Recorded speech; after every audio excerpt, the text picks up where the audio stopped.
Welcome to பயோதுளி. இன்னைக்கு நம்ம கிளாஸ்ல என்ன பார்க்க போறோம்னா மேல் ரீப்ரொடக்டிவ் சிஸ்டம் ஆஃப் ராபிட். இது ரொம்ப ரொம்ப இம்பார்ட்டன்டான ஒரு கொஸ்டின். 4 மார்க் 7 மார்க்ல கேட்கறதுக்கு இந்த சான்சஸ் இருக்கு. இதுல பாருங்க, the male reproductive system of rabbit consist of. So முயலோட ரீப்ரொடக்டிவ் சிஸ்டம்ல மேல்ல பாத்தீங்கன்னா பேர் ஆஃப் டெஸ்டிஸ் இருக்கு. பேர் ஆஃப் டெஸ்டிஸ்னா எத்தனை? 2. அந்த பேர் ஆஃப் டெஸ்டிஸ் எங்க இருக்கு?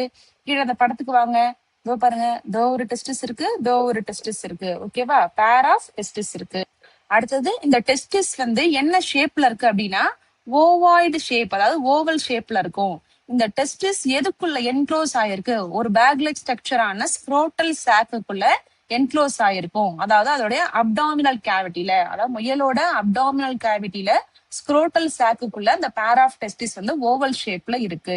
ஒவ்வொரு டெஸ்டிஸ்குள்ளயும் பாத்தீங்கன்னா ரொம்ப ஃபைனான டியூப் லைக் ஸ்ட்ரக்சர் இருக்கும். அதுக்கு பேரு செமினிஃபெரஸ் டியூபிள்ஸ் அப்படின்னு சொல்லுவோம்.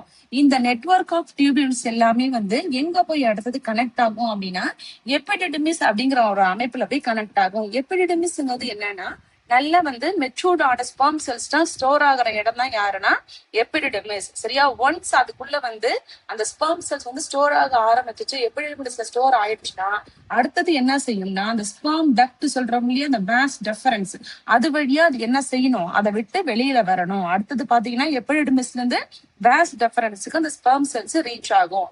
வாஸ் டெஃபரன்ஸ் வந்து அடுத்தது எங்க போகும்னா யூரித்ராவுக்கு போகும். யூரித்ராவில இருந்து யூரினரி பிளாடருக்கு வந்துருது. ஓகேவா?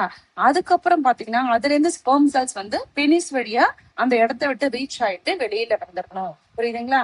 இப்ப அந்த முயலோட ரீப்ரொடக்டிவ் சிஸ்டத்துல பாத்தீங்கன்னா ஒரு 3 இம்பார்ட்டன்ட் கிளாண்ட் கொடுத்திருக்காங்க.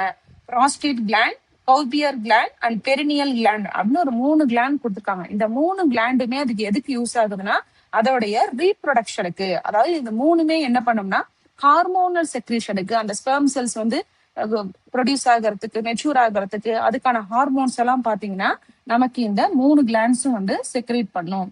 இதுல டயக்ராம் வந்து கம்பல்சரி நீங்க டிரா பண்ணியே ஆகணும்.